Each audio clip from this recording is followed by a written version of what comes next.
Sebab itulah hadirin hadirat sekalian, masjid, saya mencadangkan salah satu aspek imarah terbaru adalah jom kita mulakan perniagaan. Tak ada masalah, benda ni benda baru. Saya nampak, sebab saya jaga masjid.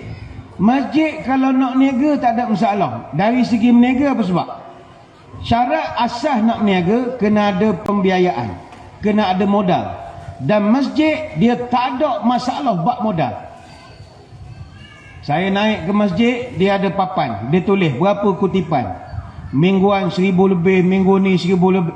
Masjid duit tak ada masalah. Kalau masjid bandar, masjid hak aktif, kadang-kadang kutipan mingguan boleh cecah 30,000.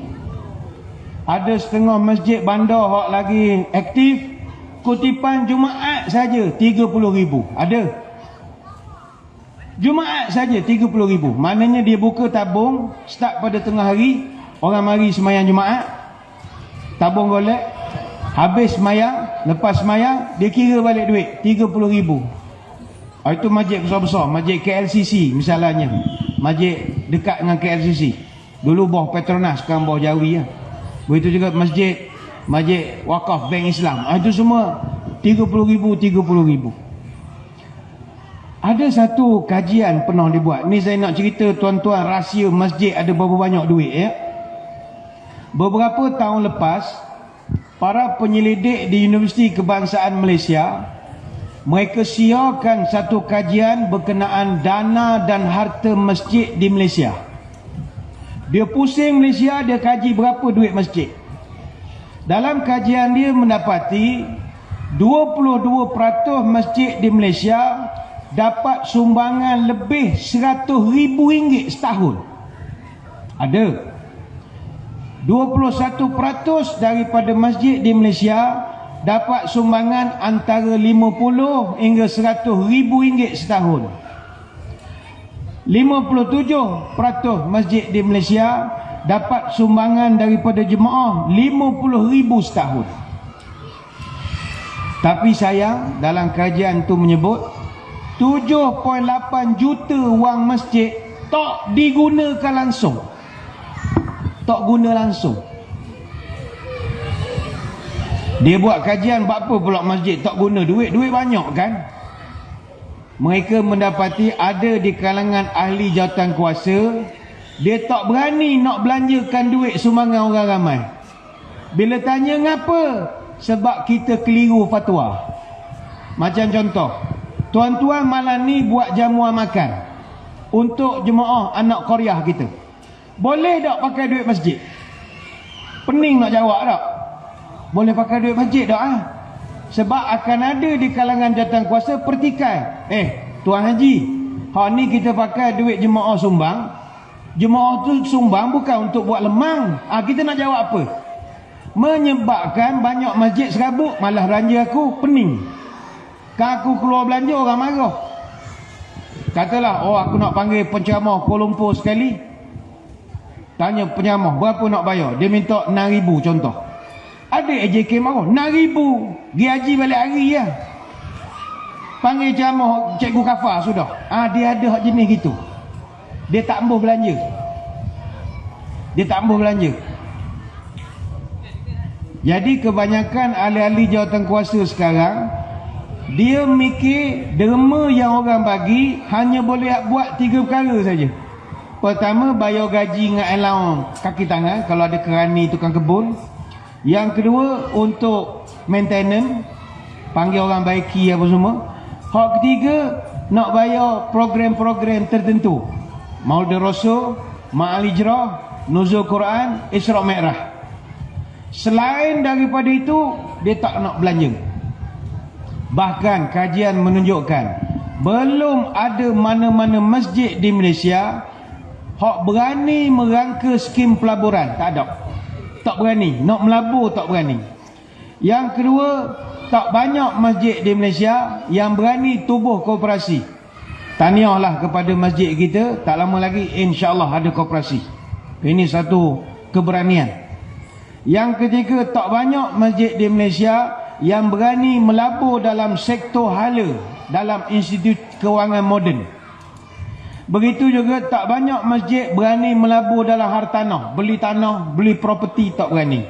Tak berani. Pada duit banyak. Saya ingin mengajak hadirin hadirat, mari kita fikir sejenak malam ini. Andai kata 6,000 buah masjid di Malaysia bergabung duit, kita gabung semua duit kita, secara kasarnya wang simpanan masjid dalam bank-bank perdagangan ataupun institusi kewangan, saya pernah buat kira, Malaysia ni kalau masjid semua gabung, dalam bank kita ada 300 juta ringgit. 300 juta. Tuan-tuan bayangkan, kalau hanya 1/3 saja daripada jumlah itu, ataupun kita ambillah 100 juta saja kita laburkan secara sistematik, pulangannya sangat banyak. Ini bukan suruh nega, kita nak mikir, dapat duit, aku nak tolong orang susah. Supaya orang mari ke masjid, tidaklah bagi beras je.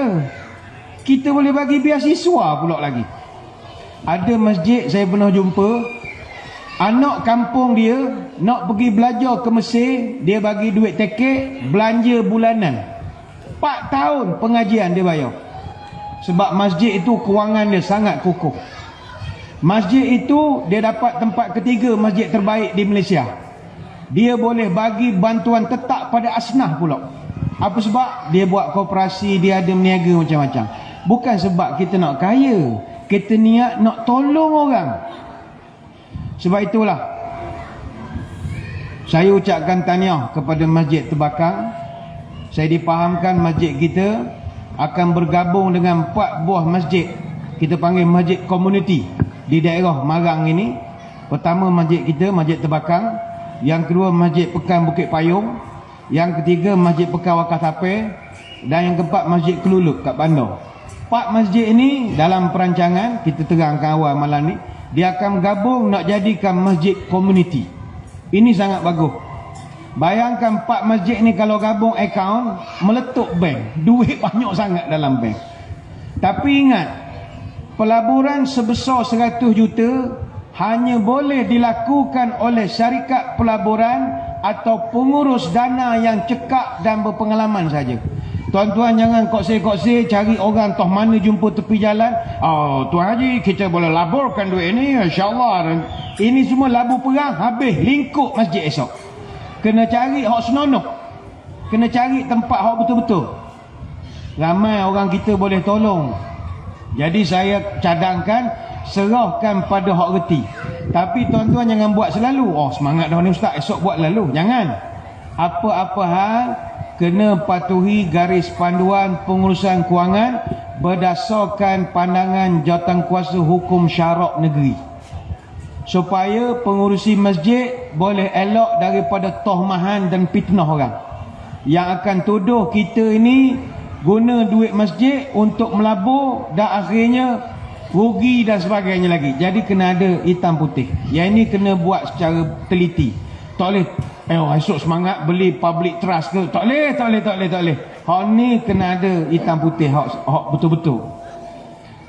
Mungkin ada tuan-tuan hak malam ni mikir, oh berat dah ustaz ni suruh masjid nega pula dah. Tuan-tuan, nega ni bukan kerja hina.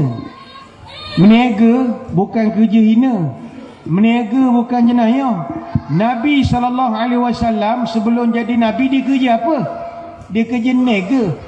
Jangan kita hina bidang perniagaan.